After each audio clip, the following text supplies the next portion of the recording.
Hello everyone, welcome back to my channel be happy ರೋಮಯಾಸ್ vlogs. ಯಾರೆಲ್ಲ ಇನ್ನೂ ನನ್ನ ಚಾನಲ್ಗೆ ಸಬ್ಸ್ಕ್ರೈಬ್ ಮಾಡದೆ ನೋಡ್ತಿದ್ರೆ ಪ್ಲೀಸ್ ಸಬ್ಸ್ಕ್ರೈಬ್ ಮಾಡಿ, ಹಾಗೆ ಶೇರ್ ಮಾಡಿ, ಲೈಕ್ ಮಾಡಿ. ಓಕೆ ಫ್ರೆಂಡ್ಸ್, ನಾನಿವತ್ತು ನಿಮ್ಮನ್ನೆಲ್ಲರನ್ನೂ ಶಿಮ್ಲಾಗೆ ಕರ್ಕೊಂಡು ಹೋಗ್ತಾ ಇದ್ದೀನಿ. ನಾವು ಶಿಮ್ಲಾ ಟ್ರಿಪ್ ಹೋಗಿದ್ವಲ್ಲ, ಸೊ ನಾವು ಪ್ಯಾಕೇಜಲ್ಲಿ ಓನ್ ಕಾರ್ನ ಬೈ ಮಾಡ್ಕೊಂಡಿದ್ವಿ.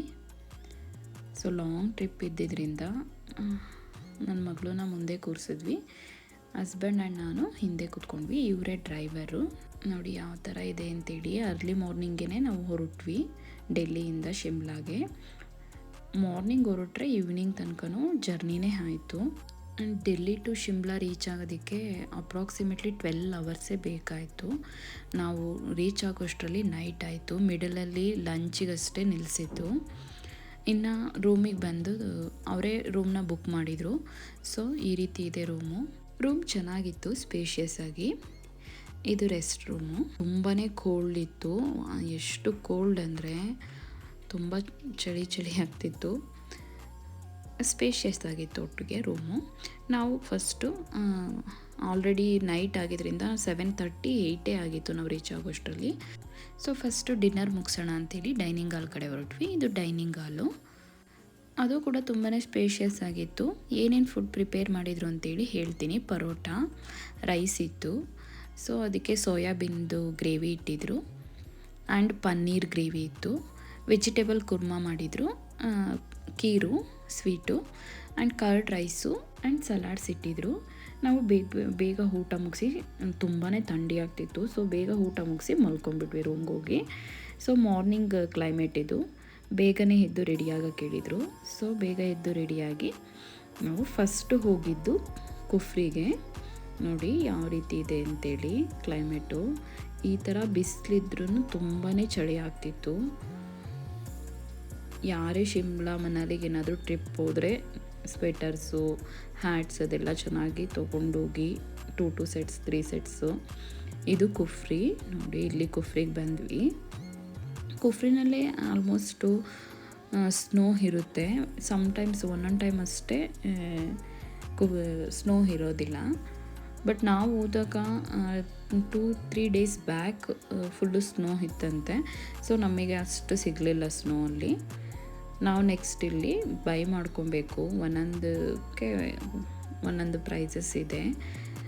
ಹಾರ್ಸ್ ರೈಡಿಂಗು ಒಂದು 2 ಕಿಲೋಮೀಟರ್ಸೇ ಆಗುತ್ತೆ, 2-3 ಕಿಲೋಮೀಟರ್ಸ್ ಆಗುತ್ತೆ ಇಲ್ಲಿಂದ. ನೋಡಿ ಎಷ್ಟು, ಮತ್ತು ತುಂಬಾ ಡಸ್ಟ್ ಇತ್ತು. ಫುಲ್ಲು ಕುದುರೆ ವಾಕ್ ಮಾಡೋದ್ರಿಂದ ಧೂಳೆಲ್ಲ ಮೇಲ್ಗಡೆ ಎದ್ದೇಳ್ತಾ ಇತ್ತು. ಯಾಕೆ ರೈಡಿಂಗ್ ಕೂಡ ಅಂದರೆ ಮೀನ್ಸ್ ಇದು ಜಸ್ಟ್ ಫೋಟೋಗಷ್ಟೇ. ಇದೆಲ್ಲ ರ್ಯಾಬಿಟ್ದು ಹ್ಯಾಕು ಇದೆಲ್ಲ ಸುಮ್ಮನೆ ಕೊಟ್ಬಿಟ್ಟು ಅದು, ಅಥವಾ ಯಾಕೆ ಮೇಲೆ ಕೂತ್ಕೊಂಡು ಫೋಟೋ ತೆಗೆಸ್ಕೊಳ್ಳೋದಾದರೆ ನಾವು ಫೋಟೋನ ತೊಗೋಬೋದು ಅಷ್ಟೇ.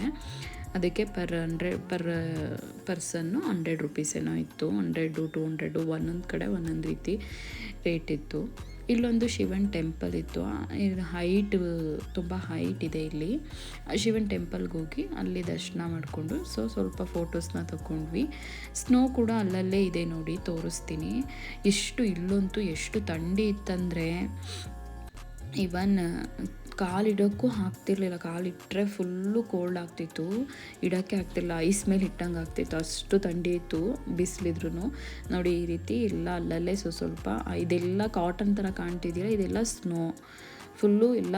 ಆಲ್ರೆಡಿ 2-3 ಡೇಸ್ ಬ್ಯಾಕ್ ತುಂಬಾ ಸ್ನೋ ಕವರ್ ಆಗಿತ್ತಂತೆ. ಸೊ ಅದೆಲ್ಲ ಹೋಗಿ ಸ್ವಲ್ಪ ಉಳ್ಕೊಂಡಿದೆ. ನೋಡಿ ಈ ಥರ ಇತ್ತು ಸ್ನೋ. ಚೆನ್ನಾಗಿತ್ತು ವೆದರ್ ಆ್ಯಕ್ಚುಲಿ. ಆ ಕಡೆಯಿಂದನೂ ಅವರೇ ಕರ್ಕೊಂಬರ್ತಾರೆ. ಬಟ್ ನಾವು ತುಂಬ ಮೂಗಿಗೆ ಮತ್ತು ಬಾಯಿಗೆಲ್ಲ ಫುಲ್ ಕವರ್ ಮಾಡ್ಕೊಂಡ್ಬಿಟ್ಟಿದ್ವಿ. ತುಂಬಾ ಡಸ್ಟ್ ಇತ್ತು ಮತ್ತು ಬ್ಯಾಡ್ ಸ್ಮೆಲ್ ಕೂಡ. ನಾವು ಇಲ್ಲಿ ಕುಫ್ರಿನಲ್ಲಿ ಮುಗಿಸ್ಕೊಂಡು ಇನ್ನು ಅಲ್ಲಿ ಇನ್ನೇನು ಪ್ಲೇಸಸ್ ಇರಲಿಲ್ಲ. ಸೊ ಅವರು ಡ್ರೈವರ್ ನಮಗೆ ಬೇಗ ಹೊರಡೋಣ ಅಂತೇಳಿ ಜಾಕು ಟೆಂಪಲ್ಗೆಲ್ಲ ಹೋಗೋದಕ್ಕೆ ಲೇಟ್ ಆಗುತ್ತೆ ಅಂತೇಳಿ ಕರ್ಕೊಂಡೋದ್ರು. ಸೊ ಇದು ವ್ಯೂ ಪಾಯಿಂಟ್ ನೋಡಿ. ಅಲ್ಲಿಂದ ಹೋಗಬೇಕಾದ್ರೆ, ಕುಫ್ರಿಯಿಂದ ಹೋಗಬೇಕಾದ್ರೆ ಇದು ವ್ಯೂ ಪಾಯಿಂಟು ಈ ಥರ ಇರುತ್ತೆ, ಚೆನ್ನಾಗಿದೆ.